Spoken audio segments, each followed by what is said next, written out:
my grind all day. Gonna make a million something that someday. You know I'm in the building when I write this way. Put me. Muy buenas a todos, chicos. Ya estamos en el quinto directo loco. Así con música inicial y todo así, para que quede más guapo y todo. Así mientras entráis la gente. No sé si me está tapando mucho la voz. Así con música de fondo mientras os vais conectando. Por lo menos mientras hago la intro. A ver cuánto metéis hoy. Venga, que hoy es domingo, joder. Hoy tenéis que entrar. Así que bueno, hoy dije que íbamos a hablar sobre las hormonas de la glándula suprarrenal. ¿Y las hormonas de la glándula suprarrenal cuáles son?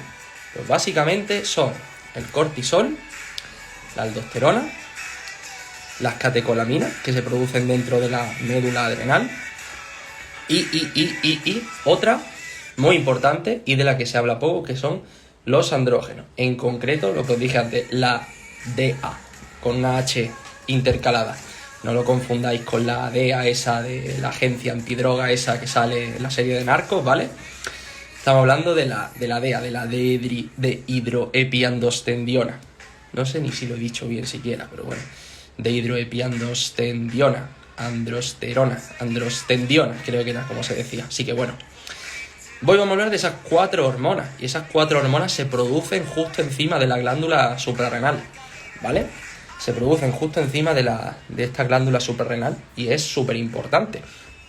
Es súper importante porque controlan, entre otras cosas, la presión arterial, muy importante, como por ejemplo la aldosterona, nuestra respuesta al estrés, como el cortisol, nuestra función cardíaca, nuestra función sexual, nuestra diferenciación sexual, al fin y al cabo, que es los andrógenos, y también nuestra respuesta al estrés y, por ejemplo, la respuesta ante la pérdida de grasa, como por ejemplo hacen las catecolaminas, en este caso la adrenalina y la noradrenalina, ¿vale? A ver, no quiero que esté sudando mucho, que acabo de hacer deporte justo ahora mismo para activarme, para ir a full con el directo. Bueno, también antes de empezar a hablar de todas estas hormonas, os recuerdo que el día 21 vamos a dar una clase sobre analítica. Una clase que reservar plaza cuesta 17 euros y que si le dais aquí podéis reservar ya vuestra plaza. En mi perfil tenéis el link para hacer el pago por PayPal, ¿vale? Son 17 euros y el 21 de enero haremos esa clase de todo sobre la analítica. ¿Qué pasa si me sale la creatinina alta? ¿Qué pasa si me sale la urea alta? ¿Qué pasa si me salen toda esa hormona o esa molécula, esa bioquímica, ese hemograma, esa coagulación alterado? ¿Significa algo? ¿Me estaré muriendo? ¿Me está aquí dando un fallo orgánico y no me estoy dando cuenta? Pues eso lo estaremos viendo en la analítica, porque mucha gente pues se le altera un valor, le sale el típico asterisco, ¿no? Que sale ahí al lado de la analítica, sale el asterisco alterado y dice, no, tío, es que los basófilos me acaban de salir por debajo de lo que sale de lo normal, me tengo que preocupar, no, me estará dando una mielofibrosis primaria. Bueno, pues eso lo estudiaremos, lo que ocurre cada vez que se altera cada parámetro. Así que bueno, vamos al lío. Vamos a empezar. ¿Por cuál queréis empezar? Los que estáis en directo. De todas las hormonas que he dicho, ¿cuál os interesa más? ¿Por cuál queréis empezar? ¿Cuál os gusta más? ¿El cortisol? ¿La aldosterona? ¿Qué os gusta más las catecolaminas? ¿Qué os gusta más los andrógenos? ¿Qué os gusta más de todo? Si queréis, por lo menos, para mí la más interesante es entender la aldosterona, porque así entendemos cómo funciona la presión arterial, pero no sé cuál os gusta más a vosotros, por cuál queréis que empiece o por cuál queréis que le dé prioridad, al fin y al cabo. La que os guste más a vosotros, si no a mí me da igual. Si no, empiezo por la aldosterona, por ejemplo. Andrógenos. Vale, venga, pues Carolina ha dicho que quiere empezar por los andrógenos. Venga, pues ya apago la música y vamos a darle caña a los andrógenos. Vale. Pues tenéis que saber que los andrógenos que se producen en la glándula suprarrenal, por ejemplo, tienen bastante predominancia. Aquí han dicho el cortisol, pero bueno, vamos a darle prioridad a los que han hablado primero. Entonces vamos a empezar por los andrógenos y luego vamos por el cortisol, ¿vale? Los andrógenos son como he hablado antes, la dehidroepiandostendiona, ¿vale? Que pasa rápidamente a su forma sulfatada, ¿no? Tenemos una enzima en la glándula suprarrenal que convierte en esta DEA en DHAS, o sea, lo sulfatan, ¿no? Y eso tiene una ventaja, que es que aumenta su vida media y por lo tanto tiene una función más prolongada en el tiempo. Se ha visto en determinadas poblaciones que esta dehidroepiandrostendiona cuando sube en sangre, cuando aumenta, pues mejora la función cardíaca, mejora la resistencia a la insulina, produce también una mejora de la función vascular, aumenta la óxido nítrico sintasa, que si no sabéis lo que es una enzima que se encuentra dentro de nuestra célula de recubrimiento interno de los vasos, ¿no? Nosotros tenemos los vasos sanguíneos, pero los vasos sanguíneos no son tubos que van por ahí y que no hacen nada, simplemente conducir la sangre, ¿no? Hacen muchas cosas. Y entre las cosas que hacen, se encargan de que la sangre no coagule, ¿no? Porque cuando se coagula la sangre, ¿qué pasa? Que me da un trombo. Y si me produce un trombo dentro del vaso, ¿qué me pasa? Pues que me puede dar un ictus, que me puede dar un infarto, que me pueden dar, pues, diferentes alteraciones. Entonces, mi endotelio, mi célula de recubrimiento interno de los vasos sanguíneos, de lo que se encarga es de que esto no se produzca. Y si yo tengo buena salud endotelial, pues entonces tiendo a producir una serie de sustancias anticoagulantes y antiagregantes para que no se me agreguen las plaquetas y formen un trombo plaquetario, para que estas plaquetas no se unan, no se junten con factores de coagulación y no se produzca un trombo. Entonces yo, si tengo buena salud endotelial, como se produce cuando hay buena salud cardiovascular y no cuando hay resistencia a la insulina, de la que hablaremos en la clase del 21, hazla aquí si os queréis apuntar, cuando yo tengo buena salud endotelial, pues esto no se produce, la sangre va yendo fluida y permite la llegada de sangre a los tejidos correctamente. Entonces, ¿qué se produce con esta dehidroepiandrostendiona sulfato? Bueno, lo que produce es que conforme nos vamos haciendo mayores, ¿no? En el feto se produce una gran cantidad de esta hormona y explica, entre otras cosas, la diferenciación entre macho y hembra, ¿no?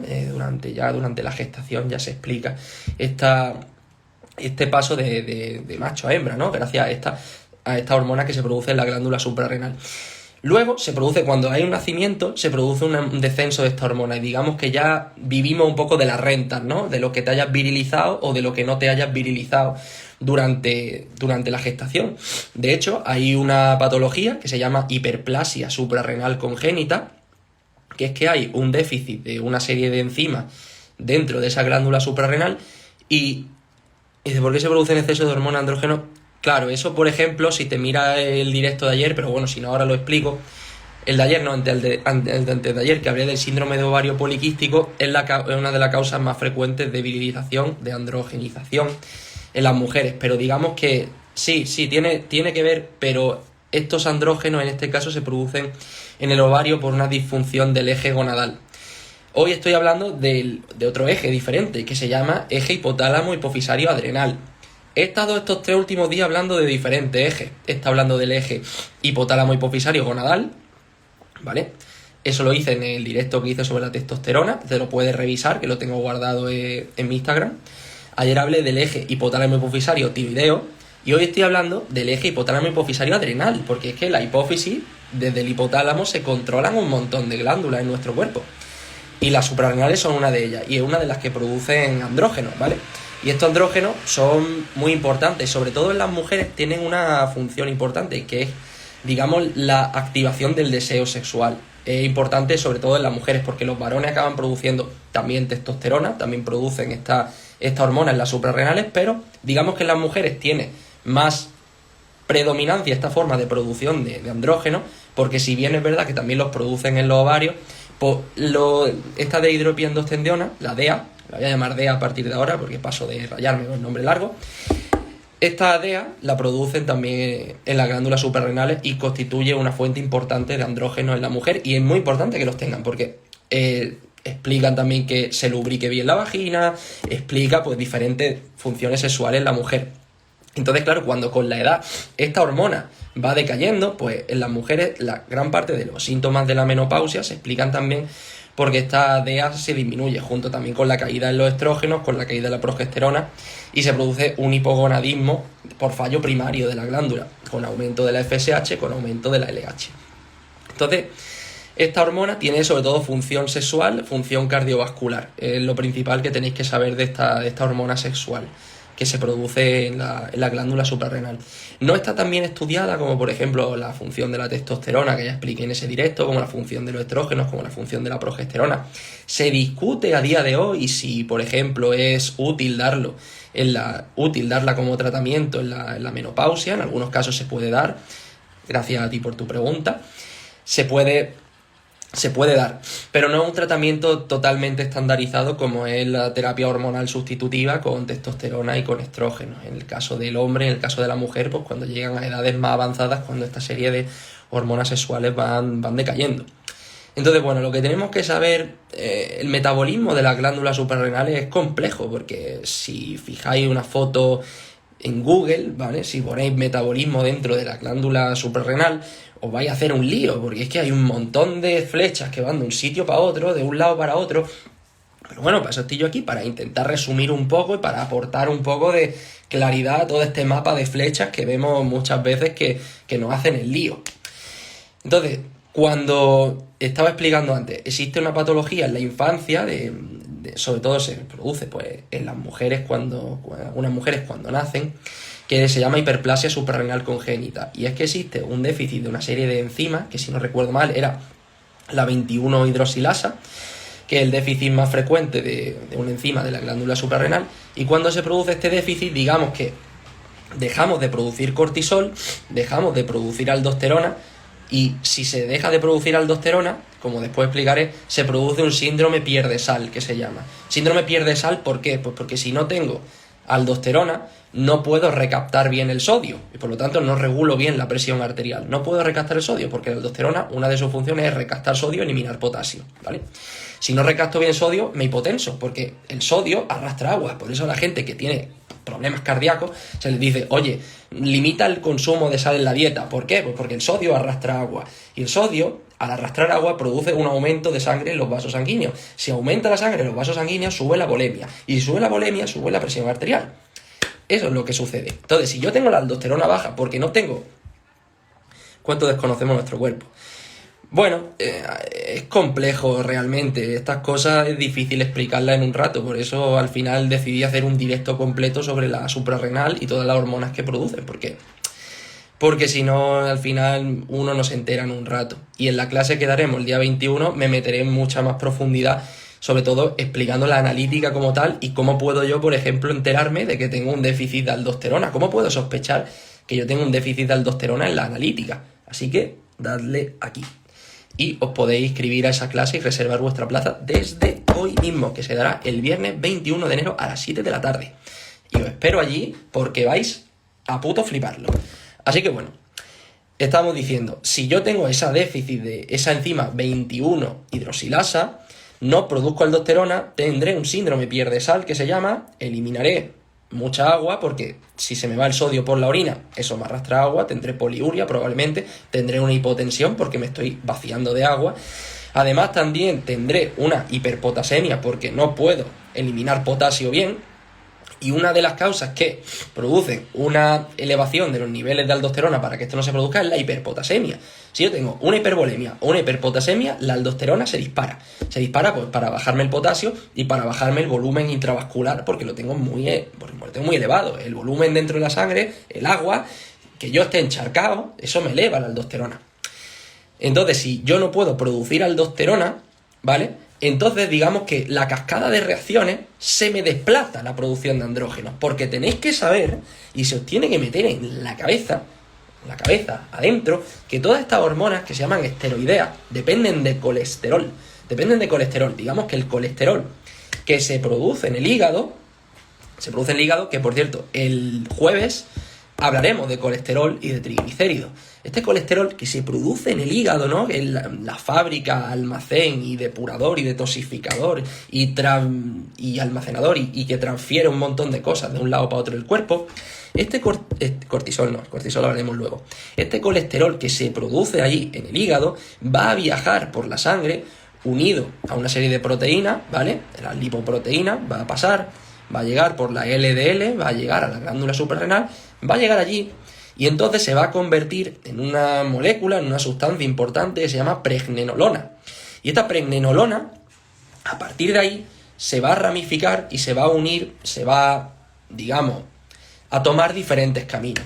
A tomar diferentes caminos según lo que nos interese. Por ejemplo, si yo necesito fisiológicamente producir más cortisol, pues porque tengo un tigre delante mía, me va a atacar y me va a comer, pues yo tengo que activar mucho la producción de cortisol en ese momento. Entonces, el resto de reacciones que me producen andrógeno van a bajar y el resto de reacciones que me producen aldosterona me van a bajar. Y todo va a ir orientado a la producción de cortisol. Pero si yo no tengo las enzimas que me pueden producir la aldosterona y las enzimas que me pueden producir el cortisol, pues todo se va a derivar a la producción de andrógeno. Y eso es lo que me sucede cuando yo tengo una hiperplasia suprarrenal congénita.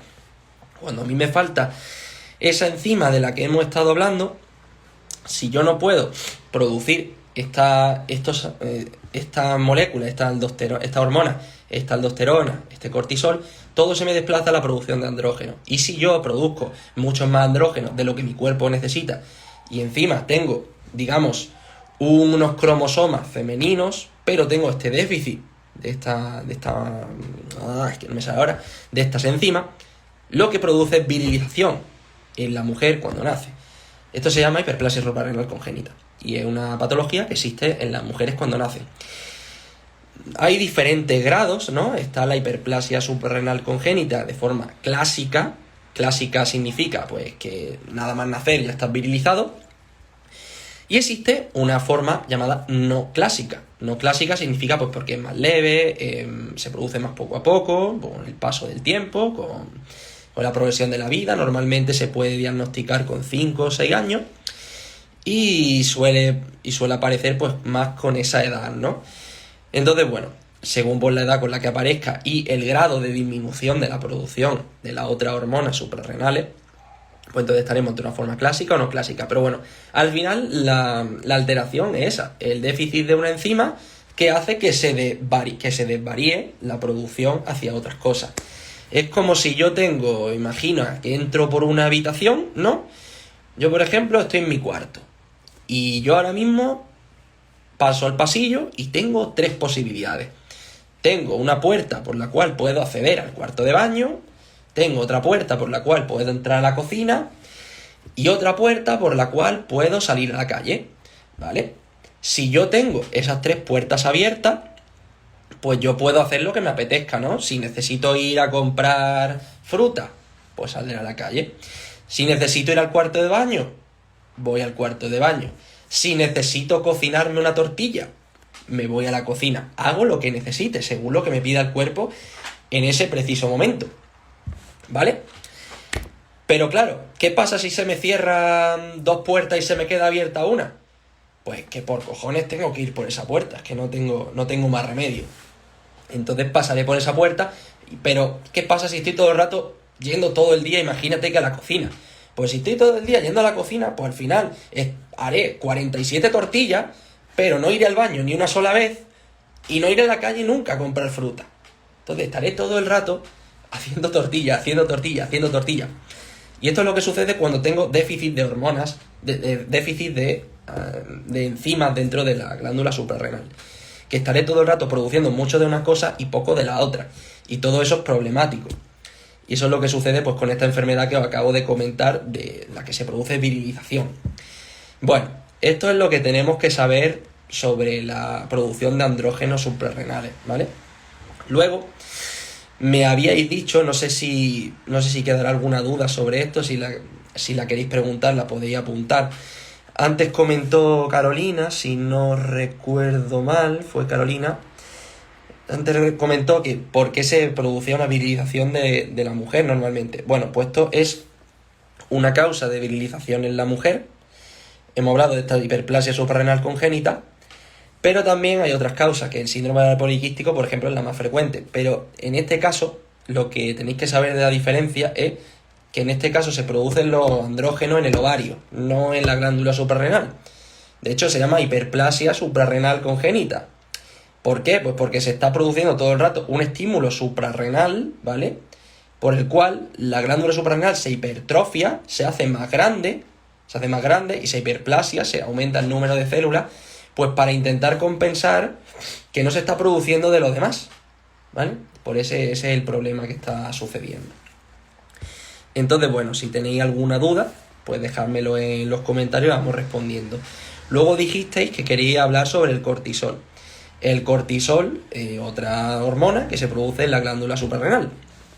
¿Y qué es lo que sucede? Cuando se produce el cortisol, esta la conoceréis. Bueno, dice Carolina, todo el tema hormonal en la mujer es un gran desconocido, no solo por la población en general, sino por desgracia también por muchos médicos que tampoco ayudan.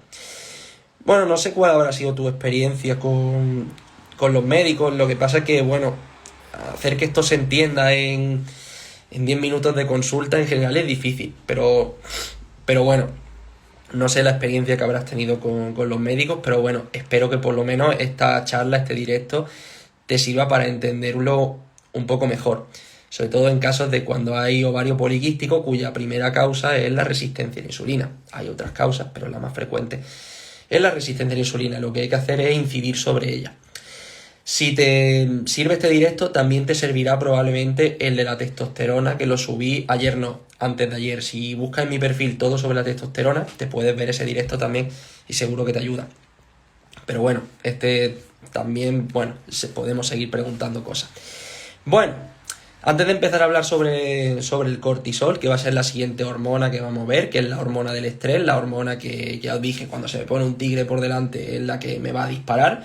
Vamos a ver cuáles son las funciones del cortisol, por qué es importante que se eleve, pero por qué no es bueno que se me eleve crónicamente a corto plazo. Es bueno que se me eleve, sí, pero de forma aguda y de forma poco prolongada en el tiempo.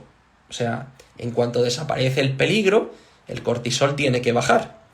Quiere decir, si un tigre se me va a echar encima, pues se me elevará el cortisol, yo correré, me subiré a un árbol, rezaré 3 Padre Nuestros y 2 Ave Marías porque el tigre no pueda trepar ese árbol, y luego me bajará si no me ha comido el tigre. Si me ha comido el tigre ya pues, ni cortisol ni leche, ya que va a producir. Entonces, esa es la función normal del cortisol, y luego veremos qué tipo de efectos produce en el organismo para que yo me active, ¿vale? Eso es importante. Pero el problema que tenemos en la sociedad del siglo XXI no es ese. No es ese. El problema que tenemos es que no elevamos el cortisol al 100%, pero tampoco lo tenemos a cero, ¿no? Digamos que estamos al 60% todo el rato. Y estar al 60%, y no un rato, todo el día, toda la semana, todo el mes, eso es peligroso.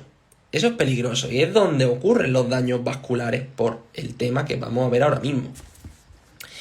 También veremos una causa importante de obesidad, que es el síndrome de Cushing. El síndrome de Cushing se produce por un exceso de cortisol. Un exceso de cortisol producido de forma crónica. Veremos lo que sucede.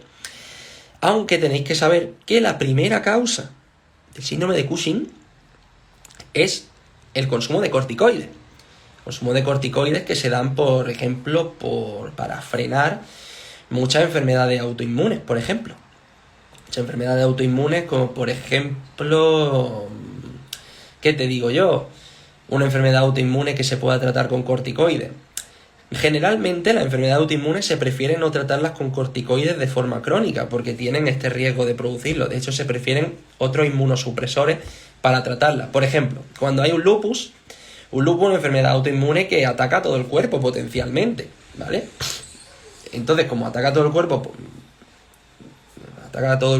básicamente, otro día si queréis explicaré lo que es un lupus, pero bueno, ataca todo el cuerpo. Entonces, como tratamiento de choque, pues se ponen bolos de Urbasón, ¿no? Que es metilprednisolona, intravenoso, y se puede frenar este principio de brote autoinmune que produce el lupus. Luego se puede pasar a forma oral, como por ejemplo con prednisona, durante una pauta descendente. Pues los corticoides tenéis que saber que hay que hacer una pauta descendente para que, digamos, no inhiba el eje hormonal, como dijimos el otro día, ya que la glándula suprarrenal depende de otro eje hormonal, que se llama el eje hipotálamo, hipofisario, adrenal. En el hipotálamo se produce la CRH, que baja a la hipófisis y le ordena a la hipófisis que produzca la ACTH, y esa ACTH se libera a la sangre, y por la sangre va circulando hasta la glándula suprarrenal, y estimula la producción de cortisol y de andrógenos. ¿vale? La aldosterona no, la aldosterona va por otro lado. La aldosterona no se ve afectada por ACTH, ¿vale? Sino que se ve afectada más bien por la presión arterial, como veremos luego. Entonces, bueno, esta hormona, ¿vale? Estaba hablando de que es importante tenerlo en cuenta porque puede producir una obesidad secundaria, con el síndrome de Cushing, y que esto se puede producir también por la ingesta de corticoides, que es muy frecuente que se dé en enfermedad autoinmune.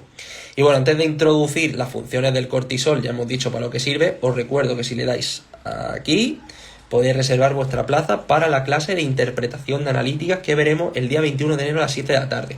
Y los que me habéis preguntado qué pasa si no puedo ir, no sé qué, me lo pierdo, no sé cuánto, no te preocupes porque te la reenvío por correo, y los que asistáis, es importante que lo diga porque así será, tendréis una sorpresa al final de esa clase que no veréis si estáis solo en los directos. En los directos aprenderéis cosas, pero al final de esa clase, que será solo para los que reserven con el link que tienen, si le dan aquí en mi perfil, solo esas personas serán las que verán la sorpresa al final de esa clase. Y creo que os va a encantar muchísimo. Estoy todo el día trabajando en eso para que os encante. Como me encanta a mí, mi obligación deciros que tenéis que entrar porque es que va a ser la hostia. Así que bueno, vamos a ver el cortisol, que me emociono. Cortisol. ¿El cortisol por qué me activa? Vale, pues por diferentes mecanismos. Cuando yo produzco cortisol, lo que yo voy a producir es una lipólisis, para empezar. ¿Lipólisis para qué? Para que del tejido graso, de la chicha, de las lorzas, de las mollas, de las cartucheras, empiecen a liberarse ácidos grasos. Esos ácidos grasos irán a los tejidos y la maquinaria metabólica de los mismos estará optimizada para que empiecen a oxidarse y a producir energía. El cortisol lo que quiere, no quiere otra cosa, pero lo único que quiere y lo que le encantaría que ocurriera al cortisol es que tú estuvieras todo el rato activo y produciendo energía. Por lo civil o por lo criminal, da igual, hay que producir energía a saco y hay que sacarla de todos los sitios que sea posible. El tejido graso es una forma de almacenamiento de energía, por lo tanto, de ahí vas a sacar haciendo lipólisis, que es lo que se llama. También va a producir un aumento de la producción de glucosa, también va a aumentar que el hígado produzca glucosa, va a producir que si hay glucógeno almacenado, este se degrade y empiece a producir moléculas de glucosa a hierro, pum, pum, pum, pum, pum, todo el rato, para que esa glucosa se oxide y obtengas energía. Además, esa grasa, esos triglicéridos que se van a liberar a la sangre y van a llegar a los tejidos, ese glicerol que sobra se va a convertir en glucosa y también, todavía estoy con secuelas de COVID, pero bueno, no pasa nada, aquí estamos. Ese glicerol se va a volver a convertir en glucosa y van a seguir produciendo energía. Y esos ácidos grasos se van a oxidar y van a seguir produciendo energía. Pero es que también aquí viene lo chungo, ¿no? Si ocurre de forma aguda no pasa nada. Pero si ocurre todo el rato, se produce atrofia muscular. Porque el cortisol produce una atrofia muscular porque aumenta la degradación de proteínas para obtener aminoácidos, que son los ladrillos que componen las proteínas, los va a degradar para que pasen a producir energía a partir de la glucosa. Estos aminoácidos, los que se puedan convertir en glucosa, que son los aminoácidos gluconeogénicos, aunque yo los llamo los aminoácidos filtogénicos, porque así me acuerdo que es la fenilalanina, la isoleucina, la lisina y el tristófano y la treonina. Sí, creo que era la treonina seguro, el tristófano ahora lo tengo que recordar, pero los llamo así filtogénicos porque así me acuerdo que son los aminoácidos que podemos utilizar para producir glucosa.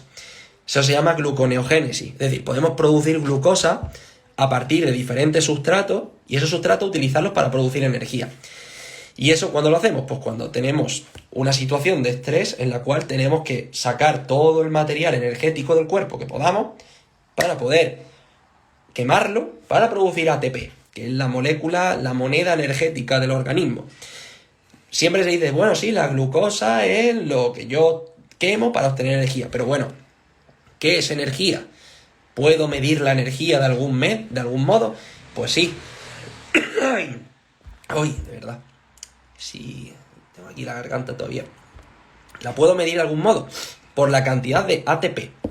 ATP es como esa subunidad mínima de energía que a mí me permite dar energía para hacer cosas en el cuerpo. Si yo no tuviera ese ATP, pues yo no tendría la capacidad para hacer nada en el cuerpo. Me moriría. Así que bueno, antes de seguir voy a sonarme un poco los mocos.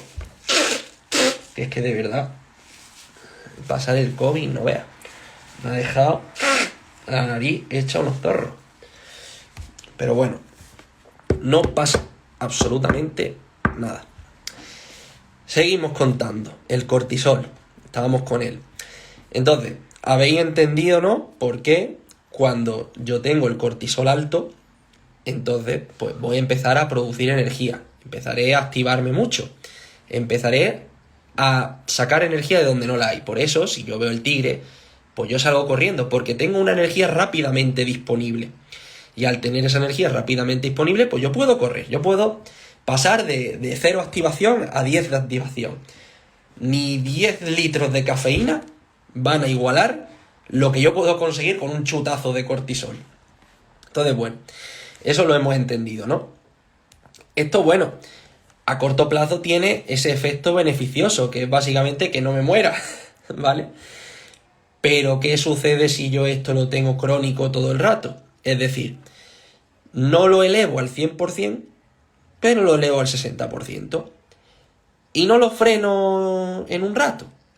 Lo freno nunca. Ni dormido siquiera. De hecho, puede dar insomnio incluso.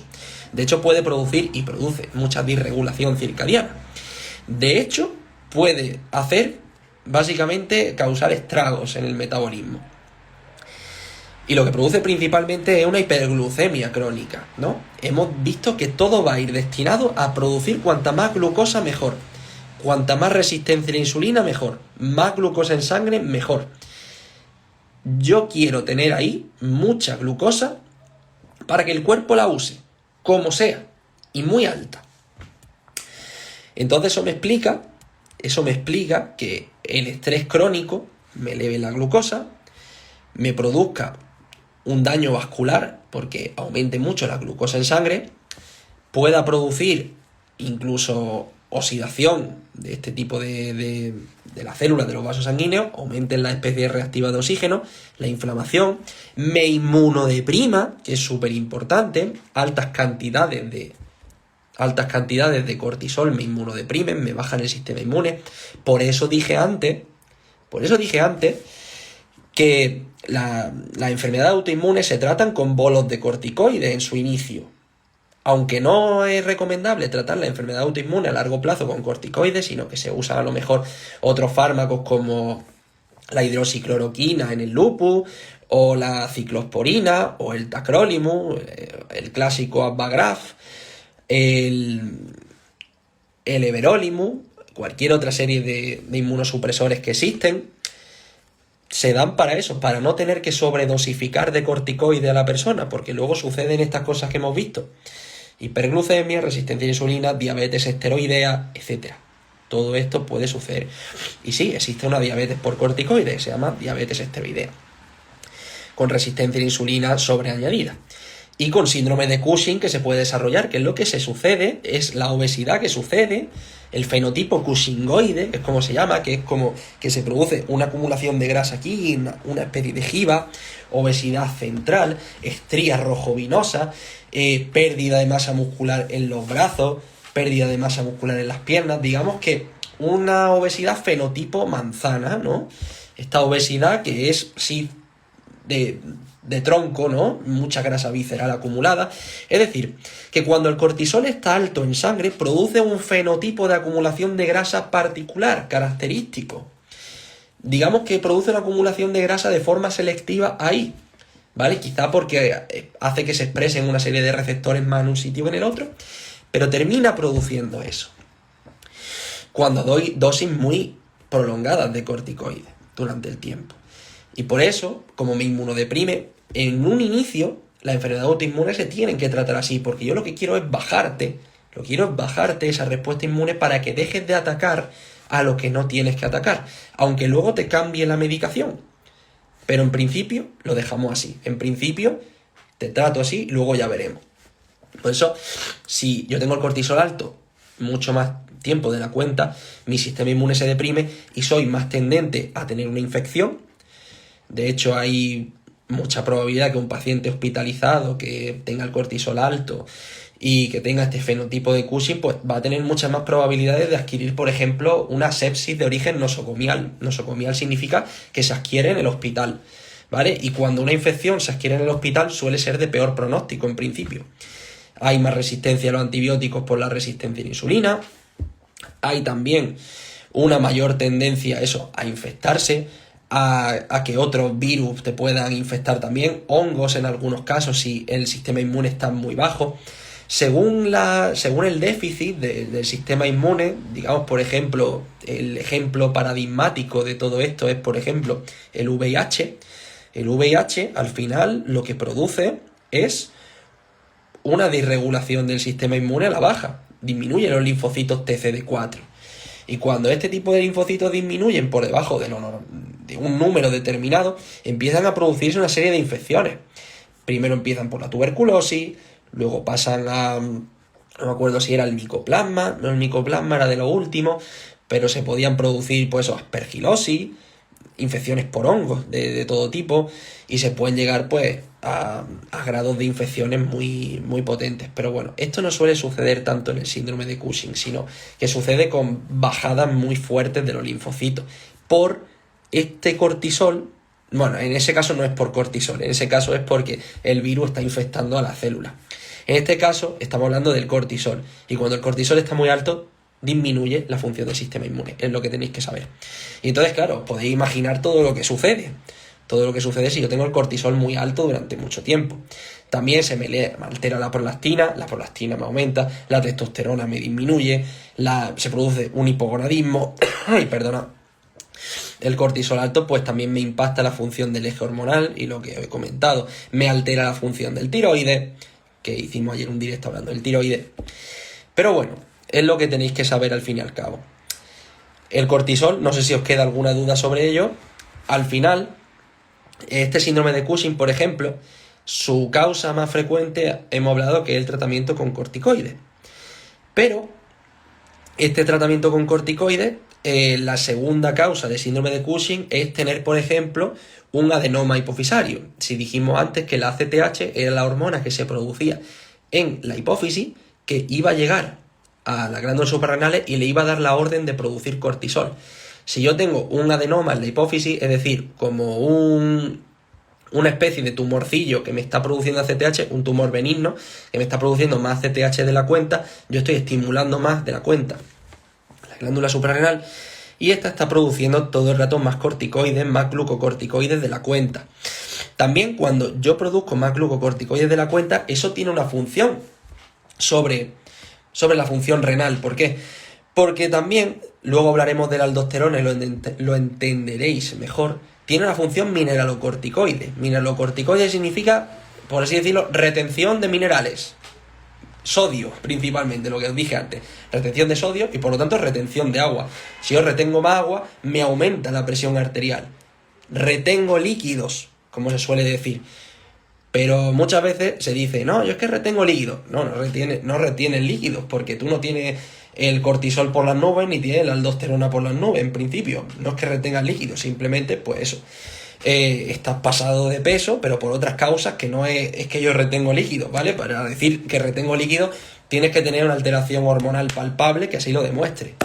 Entonces, bueno, seguimos hablando del cortisol. Este cortisol, para que no me produzca esta acumulación de líquidos, existe una degradación de cortisol en el riñón y en el hígado y se pasa a cortisona para, digamos, inhabilitarlo, desactivarlo, para que no siga produciendo función cuando no la tiene que producir. Y entonces, cuando yo produzco más cortisol de la cuenta, esta desactivación no tiene lugar y entonces ejerce un efecto como si fuera aldosterona, porque al final son hormonas que derivan del colesterol, son muy parecidas todas entre sí, y al final una puede llegar a hacer casi la función de la otra, si no hay un freno por ningún lado que se pueda producir. Entonces, claro, si yo tengo ese cortisol alto, pues entonces al final retendré más agua, más sodio y me aumentará la presión arterial, generaré hipertensión y además también tendré resistencia a la insulina, como dije antes, porque me aumentará la glucemia, tendré más dificultad de meter esa glucosa dentro de la célula, la insulina se me elevará por encima de unos valores normales, no podré oxidar la grasa, me veré forzado a quemar todo el rato glucosa porque tengo el cortisol alto y porque también tengo la insulina alta y me impide la quema de grasa, y entonces ahí pues estoy produciendo un desbarajuste metabólico. No sé si esto ha quedado claro, lo que termina produciendo. ¿Qué pasa, Javi, tío? Aquí estamos. Bueno, ya hemos hablado del cortisol. Ahora voy a pasar a explicar por último no, porque nos quedan también las catecolaminas. Creo que es mejor que explique, de hecho, primero las catecolaminas porque tienen una función muy parecida al cortisol, sobre todo a nivel de aumento de la glucosa y sobre todo también a nivel de estimulación de la lipólisis. Todo esto, claro, cuando estamos hablando de una situación aguda, que es cuando más se suelen producir. Pero también estas catecolaminas, que son la adrenalina y la noradrenalina, me voy a detener también en la noradrenalina porque tiene una función interesante, sobre todo a nivel cerebral, porque es un neurotransmisor que permite el foco y la atención. Es un neurotransmisor de estos como que ejerce una serie de funciones parecidas a las que ejerce la dopamina. Produce foco, atención, disciplina. Que yo esté, por ejemplo, ahora mismo en este directo soltando pim pam cosas, pues depende en gran parte de eso, de esos neurotransmisores. Y la noradrenalina es un neurotransmisor en principio activador. Pues esa es la función de las catecolaminas, seguirnos activando. Si a mí me está persiguiendo ese tigre, tiene sentido que se me eleven las catecolaminas, produzca una lipólisis, se me eleven los ácidos grasos en sangre, se me eleve la glucosa, para yo poder llevarla a los músculos, quemarla, oxidarla, producir energía, ese ATP del que hablamos antes, y yo poder salir corriendo el tigre y trepar al árbol y escapar. Esa es la función principal de las catecolaminas. Pero cuando se producen en exceso, ¿vale?, se produce una enfermedad, o normalmente se produce esa enfermedad, y por lo tanto esas catecolaminas se producen en exceso, y esa enfermedad se llama feocromocitoma. Un feocromocitoma es como una especie de tumor, ¿vale?, que se encuentra dentro de las glándulas suprarrenales, en el interior, en la médula adrenal, que es donde se producen estas catecolaminas, y cuando se elevan estas catecolaminas por encima de los niveles normales, pueden llegar a producir ataques de ansiedad. Porque si yo hiperactivo el cuerpo a unos límites insospechados, pues entonces puedo llegar a tener ataques de ansiedad, ¿no? De hecho, por ejemplo, para diagnosticar que un paciente tiene ansiedad, lo primero que tengo que hacer antes de decir, este paciente lo que tiene es ansiedad. No, lo primero que tengo que hacer es descartar que tenga una enfermedad orgánica. Una enfermedad orgánica, como por ejemplo un exceso de producción de cortisol que pueda afectar al sistema nervioso central, un exceso de producción de catecolaminas como un feocromocitoma, que es de lo que hemos estado contando ahora mismo, que me puede desencadenar un ataque de ansiedad, y no por la ansiedad en sí misma, sino porque yo tenga un feocromocitoma, o también por una crisis hipertiroidea. Ya hablamos de que la T4 que se producía de la tiroides se desyodaba a T3, y esa T3 producía una activación metabólica súper potente que podía terminar produciendo incluso ataques de ansiedad. Una tirotoxicosis tiene los mismos síntomas que una crisis de ansiedad: dolor en el pecho, esa angina, esa falta de respiración, esa sensación de disnea, diarrea, vómitos, incluso diarrea, vómitos, náuseas, caída del pelo, todos esos síntomas. Taquicardias, palpitaciones. La gente lo pasa mal cuando le da una crisis hipertiroidea, por ejemplo. Eso nada. Y seguimos explicando cositas. Y bueno, nos vamos a meter en la aldosterona, ¿vale? La aldosterona lo vamos a ligar con la hipertensión arterial. Aunque ya sabéis que si no me recuerdo mal, es el miércoles de la semana que viene cuando tendremos el directo sobre la hipertensión arterial. Antes de empezar a hablar de la aldosterona y su función, también en la remodelación cardíaca, en la función de la renina, en la función de la angiotensina 2 que se produce en el pulmón gracias a la enzima convertidora de angiotensina, de la que luego hablaremos, que por ejemplo contra ella actúan algunos fármacos de la presión arterial, como por ejemplo en el Alapril, lo veremos. En estos 15 minutillos que nos quedan, pues trataremos de ver esa función de la aldosterona. Pero bueno, los 10 que estáis aquí, antes de seguir con ello, deciros que el día 21 tenemos esa clase de interpretación de analíticas, ¿vale? Y todo esto que os estoy contando aquí, que si el cortisol, que si la aldosterona, que si las catecolaminas, que si todo esto, cómo se ve luego la analítica, cómo se traduce, cómo puedo interpretar que eso está siendo así. Pues bueno, si le dais aquí, podéis reservar vuestra plaza en esa clase que tenemos el día 21 a las 7, ¿vale? Ahí, pues, por ejemplo, mirad, aquí os lo puedo enseñar mejor. ¿Qué haremos? Pues será coger una analítica, ¿no? Coger una analítica tal que así. Por ejemplo, esta analítica es mía, ¿no? Entonces, yo veo analítica, creatinina 1.23. ¿Significa que eso está mal? ¿Estoy entrando en enfermedad renal crónica? Pues bueno, explicaremos todos los valores de la analítica, lo que significa cada cosa, por qué se pide, para qué se pide, qué valores de referencia me tengo que fijar, qué le puedo pedir al médico para obtener más información de mi estado metabólico, sobre todo si hablamos del colesterol, que suele haber más confusión con eso. Explicaremos las anemias. Por ejemplo, el perfil de anemia es muy poco entendido, ¿no? Porque la gente dice, no, es que si yo tengo la hemoglobina baja, tengo anemia ferropénica. Y digo, sí, vale, pero es que no tenemos... Se te puede enviar analítica. Bueno, yo en principio lo que podemos hacer en esa clase también es que me traigáis vuestras analíticas y las interpretamos en directo, ¿vale? Eso lo podemos hacer también, pero eso lo haremos en esa clase en concreto. Y para reservar vuestra plaza tenéis que darle aquí y enviar 17 euros por PayPal, que es lo que vale reservar la plaza, ¿vale? Entonces, bueno, es una clase privada y ahí pues podéis traer vuestra analítica y podemos interpretarla y ver Claro, tenéis que reservar la plaza, la tenéis aquí. Eso, en esa clase podemos ver la analítica en su conjunto e interpretarla de cada uno y resolver dudas, que es de lo que se trata al final. Pero eso lo podemos hacer por ahí, al final estos directos pues lo estamos destinando a eso.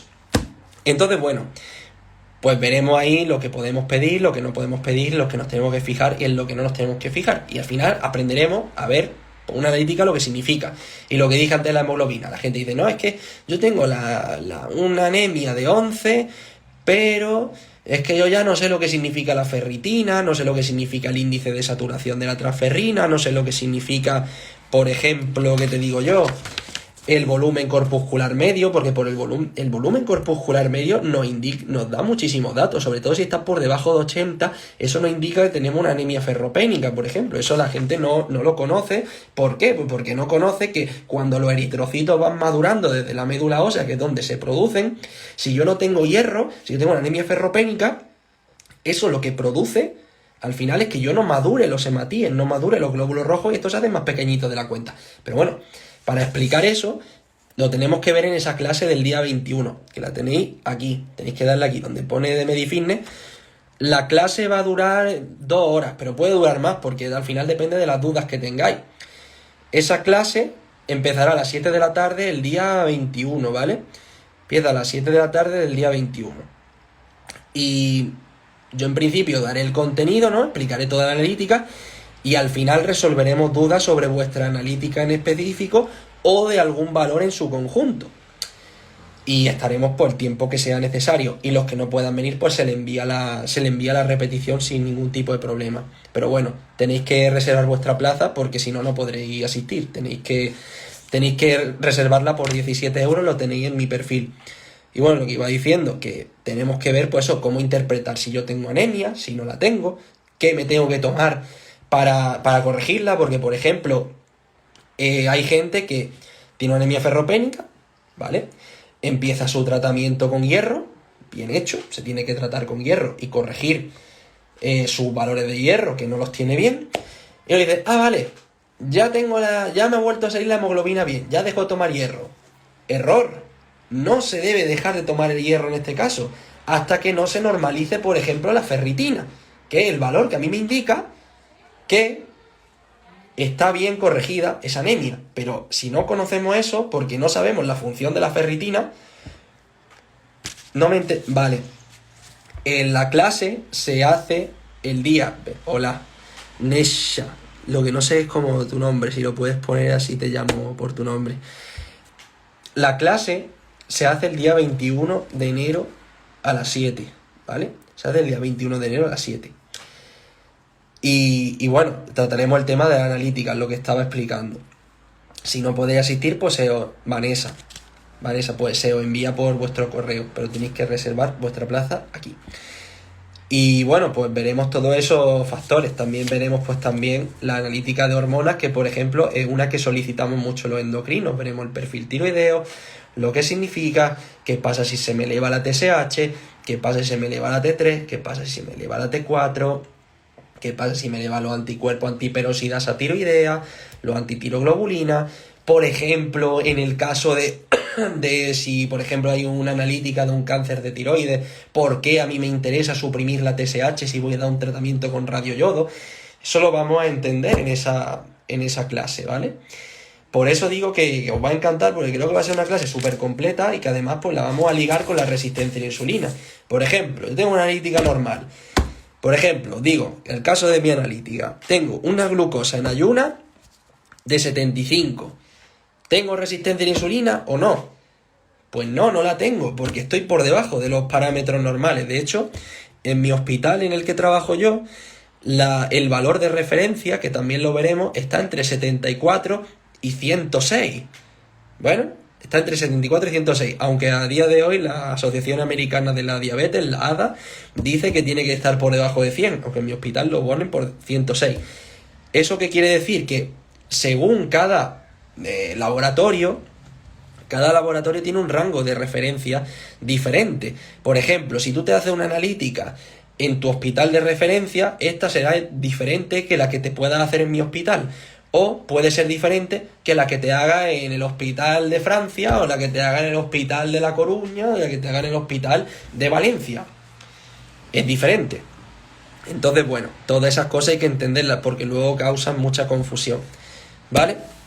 Así que bueno, voy a terminar el directo hablando de la aldosterona. Si queréis al final resolvemos más dudas sobre la clase de analítica, que os podéis apuntar dándole a mi perfil, ¿vale? Tenéis que reservar vuestra clase por 17 euros, ¿vale? Y se os enviará todo por correo, estaréis informados de todo y si no podéis ir, pues se os reenviará. No hay ningún tipo de problema. Así que bueno, vamos a terminar hablando de la aldosterona.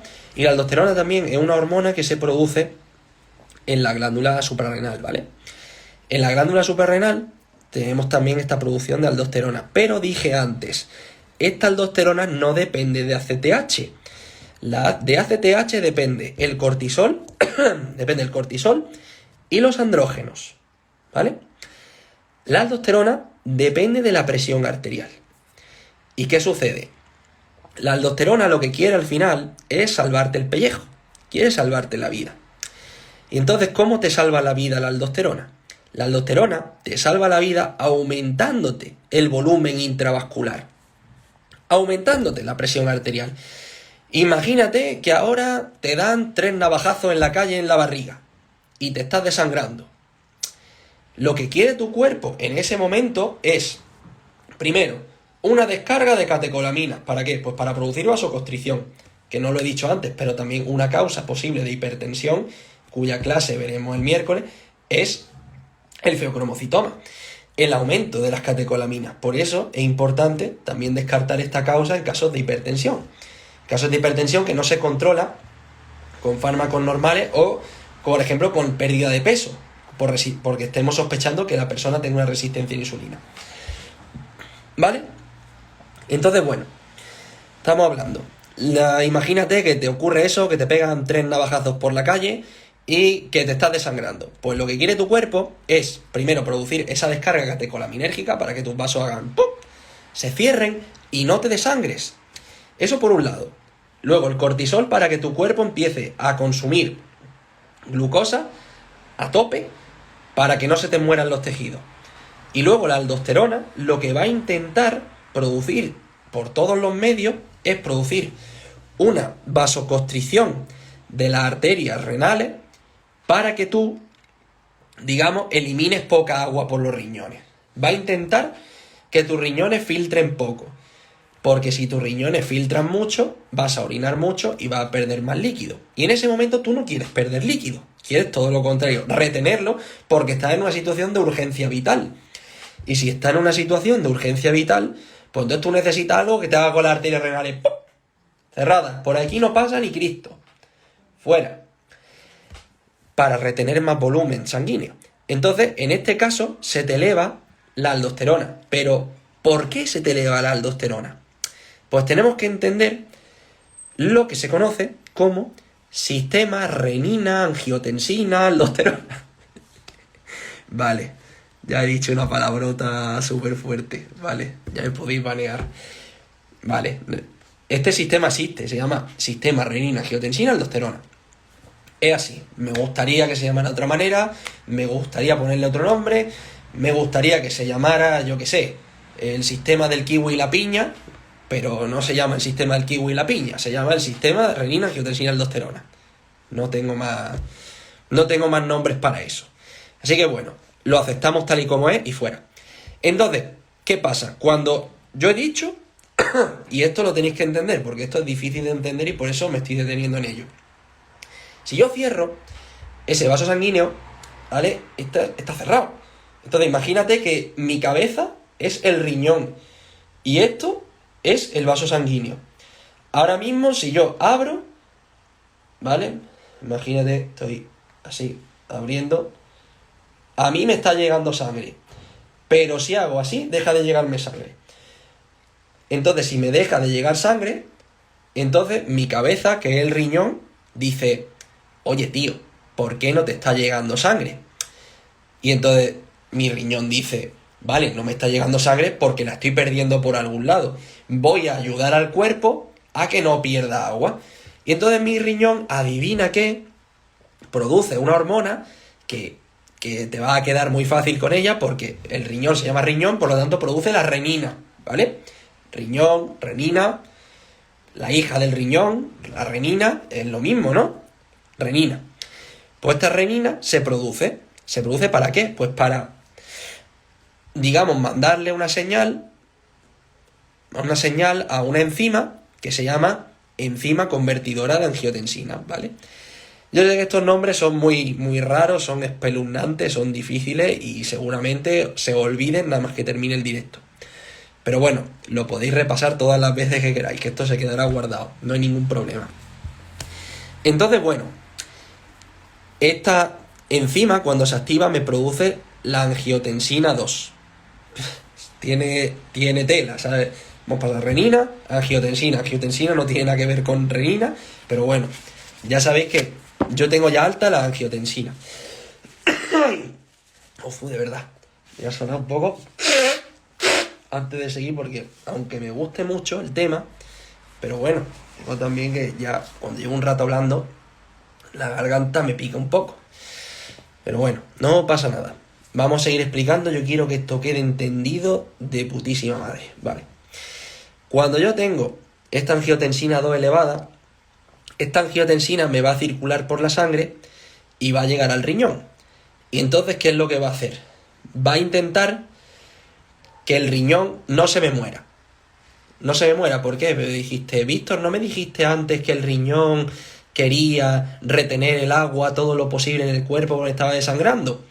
Sí, pero el riñón al final también tiene que vivir, es un órgano, ¿no? No podemos aquí, no sé si habéis alguna vez en un avión y dicen eso de, en caso de emergencia,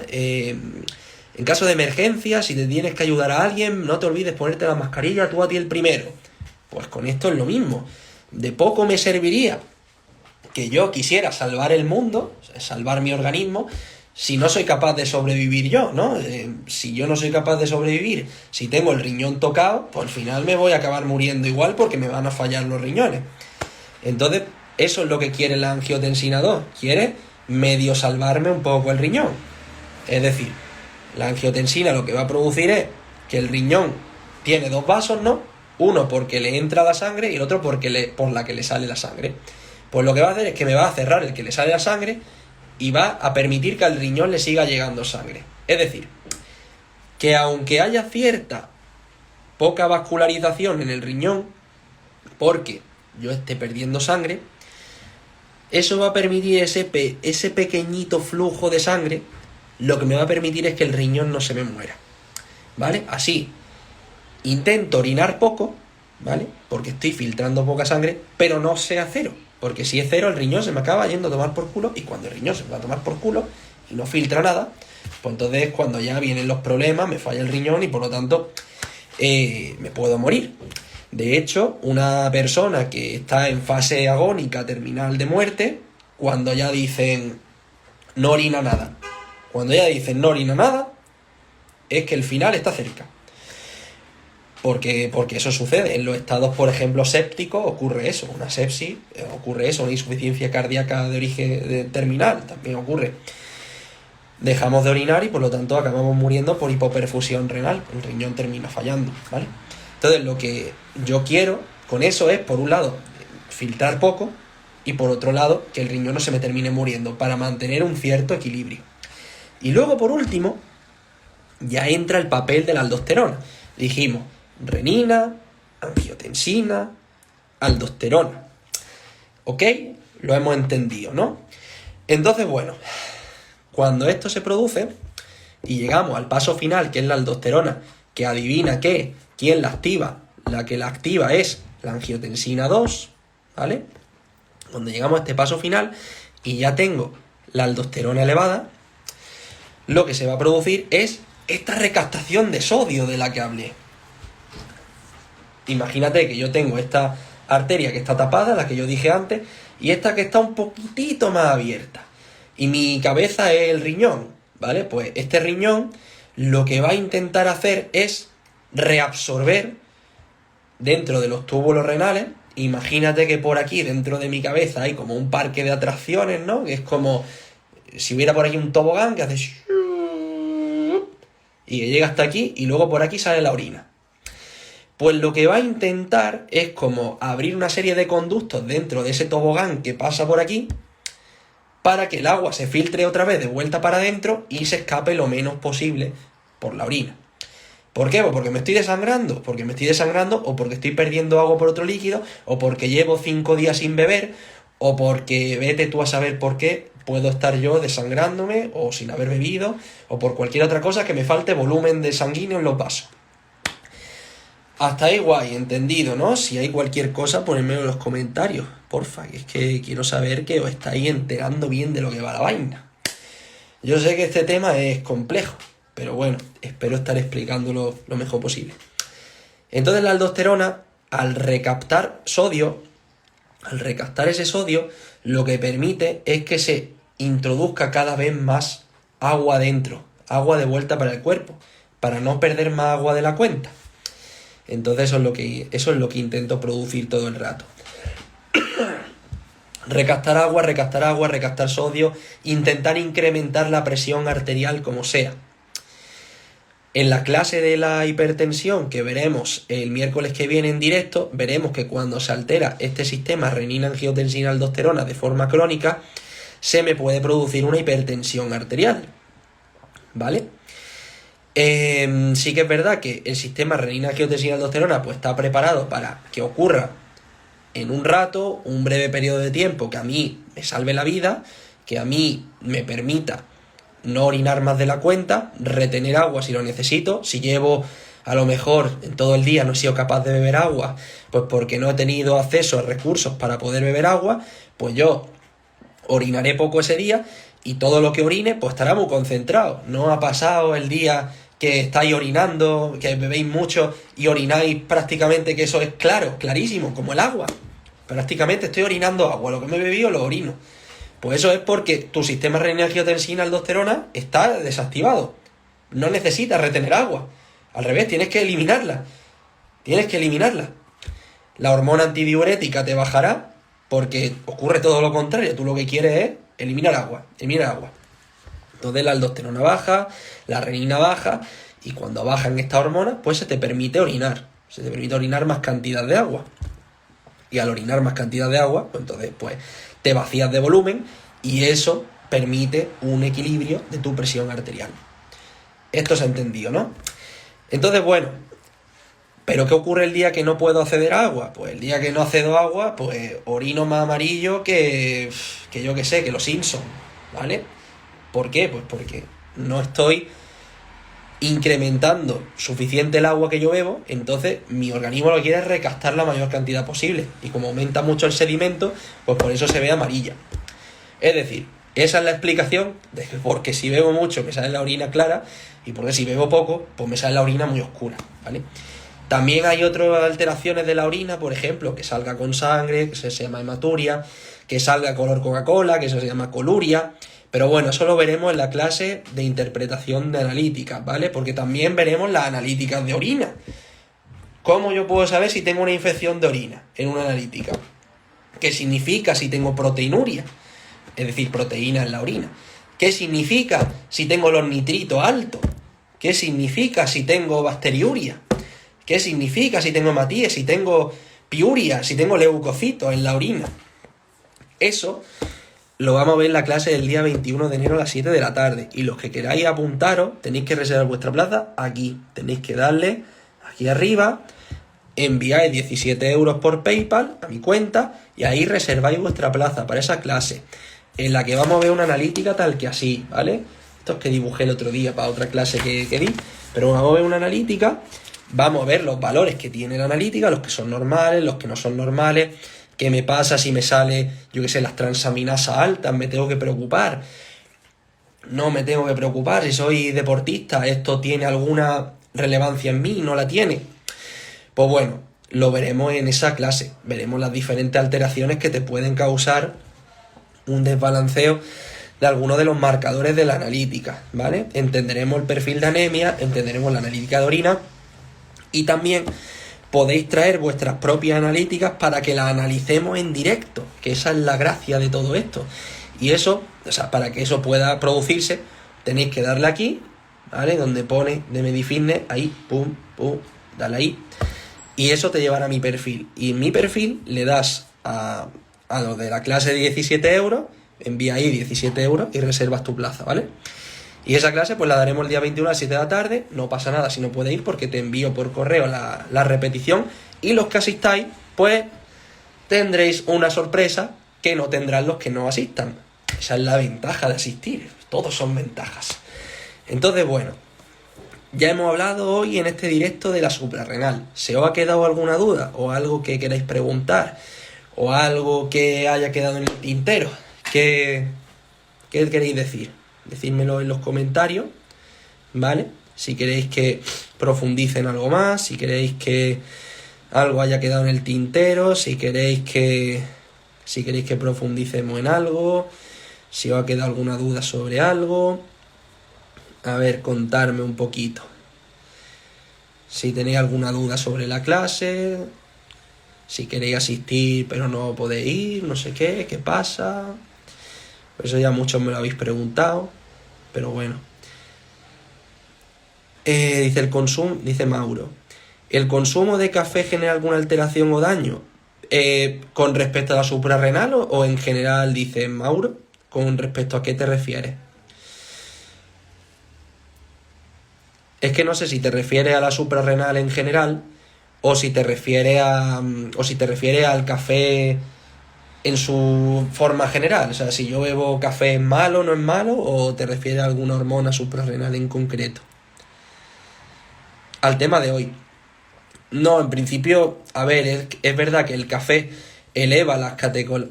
Vale, ya tengo dos preguntas, así que bueno, voy a responder primero la de Mauro y luego vemos la de, no se pone M.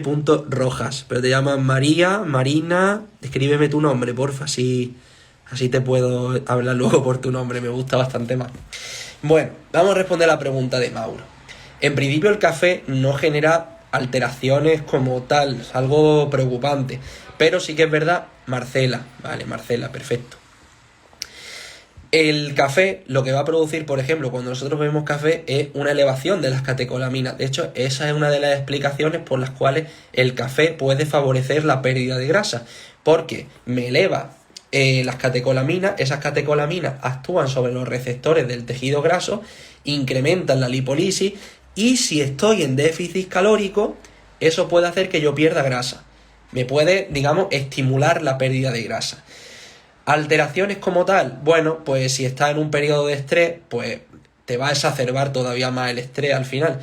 No hablaría tanto de alteraciones, sino ventajas e inconvenientes. Pero en principio el café yo lo considero una bebida bastante segura, es una de las que más me gustan. La consumo casi a diario. Hoy, por ejemplo, 2 veces. Hoy me he pasado. Hoy he sucumbido a la cafeína, la verdad. Hoy tengo que admitirlo. Pero bueno, en general el café pues es una bebida bastante interesante. Así que no hablaría tanto de alteraciones porque también es que se ha demostrado que es una bebida muy segura, Mauro. Así que no sé si tienes alguna duda más con respecto al café, pero yo te diría que en principio, si no estás en un periodo de estrés crónico, como por ejemplo me pasaba a mí el año pasado cuando iba a hacer el examen MIR, pues lo tomaría sin problema. Sí que es cierto que intenten, más allá de las 5 o 6 de la tarde, no tomar café porque eso puede perjudicar tu descanso nocturno, ¿vale? Pero en principio alteraciones graves como tales no vas a tener. Yo, por ejemplo, lo que hago es, por la mañana mi café normal y corriente, y luego por la tarde suelo tomarme un té verde, que es lo que mi bebida favorita para por la tarde. Además ya me he acostumbrado, me gusta mucho. Además son sinérgicas porque el café te puede estimular la producción de catecolaminas y el té verde lo que puede producir es, digamos, bajar la actividad de una enzima que degrada las catecolaminas, ¿vale? Porque las catecolaminas cuando llevan un rato elevadas en sangre, lo que van a hacer es seguir produciendo efectos. Tiene que haber algo que las degrade. Y esa enzima se llama la COMT. Catecol o metiltransferasa, creo que se llamaba. Sí, creo que era esa. Entonces, el té verde, las epigalocatequinas del té, que se llaman, lo que hacen es que bloquean parcialmente esa enzima y hacen que las catecolaminas se eleven un poco más, que tengan un poco más de vida media y que actúen un poco más sobre el receptor. Entonces, por eso pueden, digamos, favorecer todavía más pues esa pérdida de grasa, aparte de la propia cafeína que ya contiene el té. Entonces, bueno, esa sería mi explicación un poco más detallada del café. No sé si quieres preguntar algo más, pues escríbemelo ahora por aquí abajo. Vale, ahora Marcela dice, antes de asomar un poco, porque es que es verdad que sigo atorado. Estoy mejor que los días previos, pero bueno, ya estoy un poco mejor. Por lo menos esta noche he dormido sin que se meta por el nariz, que eso ya es logro que flipa. La DEA baja por aumento del cortisol por estrés, ¿qué implicancia tiene a nivel metabólico? ¿Te refieres que el aumento de cortisol a que baje la DEA, qué implica? Sí, bueno, pues tiene la implicación de que al final el cortisol alto a nivel crónico lo que produce es un riesgo cardiovascular, y la DEA, cuando está equilibrada con su producción de cortisol, en la metáfora que hablé antes de las puertas, cuando yo produzco DEA cuando la necesito, cuando produzco cortisol cuando la necesito, todo eso va a tener efectos beneficiosos sobre la salud cardiovascular. De hecho, por ejemplo, si yo no tuviera ahora, por ejemplo, cierto cortisol en sangre, pues yo no podría hacer este directo bien. No tendría foco atencional y no estaría lo suficientemente activado como para poder transmitir mis ideas bien. Entonces, el cortisol aquí no es el enemigo de la película. El cortisol lo necesitamos, pero en su justa medida, según cada momento el que necesite. Y cuando me vaya a dormir, que baje lo máximo. De hecho, el cortisol, su pico más alto del día es a las 8 de la mañana. A las 8 de la mañana es cuando el cortisol lo tengo yo más alto, y por lo tanto es a la hora que seguramente entre las 7:30 y las 8 es la hora que fisiológicamente yo me tengo que despertar. Y a las 8 de la tarde es cuando yo el cortisol debería tenerlo más bajo. Pero bueno, cuando hay cierta alteración circadiana por la sociedad en la que vivimos, que nos está dando luces todo el día, estamos escuchando ruidos todo el día, y que bueno, que estamos descircadianizados, por así decirlo, pues al final puede ser que incluso el cortisol acabe bajando un poquito más tarde, o que en algunas personas no baje ni siquiera. Entonces, bueno, la DEA baja por aumento del cortisol, sí puede, por cuanto más alto tenga el cortisol, pues eso puede implicar una disminución de la DEA. Y la implicación que tiene a nivel metabólico, pues sería pues eso, una disminución de la salud cardiovascular, en principio podría ser. Pero bueno, más o menos tenemos que entender que las hormonas suprarrenales se producen unas casi en detrimento de las otras cuando hay exceso. Cuando hay exceso de irse por una puerta y las otras se me cierran, es cuando surge el problema. El tema es que yo tenga las 3 puertas abiertas, o aunque sea 2 abiertas y una entornada, para que algo pueda pasar, pero que eso se tiene que ir adaptando según a las necesidades del organismo. Si yo necesito subir la presión arterial, pues tendré que tener las 3 puertas más o menos activas. Si yo necesito pues producir mucho cortisol, cerraré las otras 2 puertas y abriré mucho una. Pero al final depende de lo que yo necesite. Esa es la clave para entender el funcionamiento correcto del metabolismo. Vale, no sé si me habréis preguntado algo más. Gracias a ti, Mauro, por preguntar. No sé si queréis preguntar algo más. Nada, solo recordaros entonces pues lo de la clase que podéis acceder el día 21 de enero si reserváis vuestra plaza aquí, en la que hablaremos sobre analítica y entenderéis cada parámetro de la analítica. Creo que os va a servir muchísimo. De nada a ti, gracias Marcela. Bueno, pues si no tenéis ninguna duda más, pues lo dejamos aquí. Mañana hablaremos sobre la vitamina D, su importancia, cómo obtenerla, el sol, la suplementación, cuál es la vía metabólica por la cual se va activando, cuál es el parámetro analítico que a mí me indica que tengo unos buenos niveles de vitamina D, que eso también lo veremos en la clase del 21, en la de que tenéis que reservar vuestra plaza por 17 euros, y veremos pues más cosas, porque al final la vitamina D es un espectro en sí mismo, y bueno, prefiero hacer un directo entero hablando sobre ella, así que nada. Espero que os haya gustado este directo. Si no tenéis ninguna duda más, nos esperamos si queréis hasta I20, así para caer en números redondos. Y a la I20 cerramos si no tenéis ninguna duda más. Y nos veríamos mañana pues hablando sobre la vitamina D y todas estas cosas que hemos dicho. Mejores fuentes alimentarias para obtenerla y diferentes cosillas más que seguro que os sirven mucho. Vais a estar, ¿no? Espero que estéis, que ahora que estoy confinado por COVID, esto lo vamos a reventar. Tenemos todos los días un directo a las 6. Esto ahora mismo no lo está dando nadie en toda España. O en Latinoamérica, donde me estéis escuchando. Siempre un orgullo que te escuchen del otro lado. Así que bueno.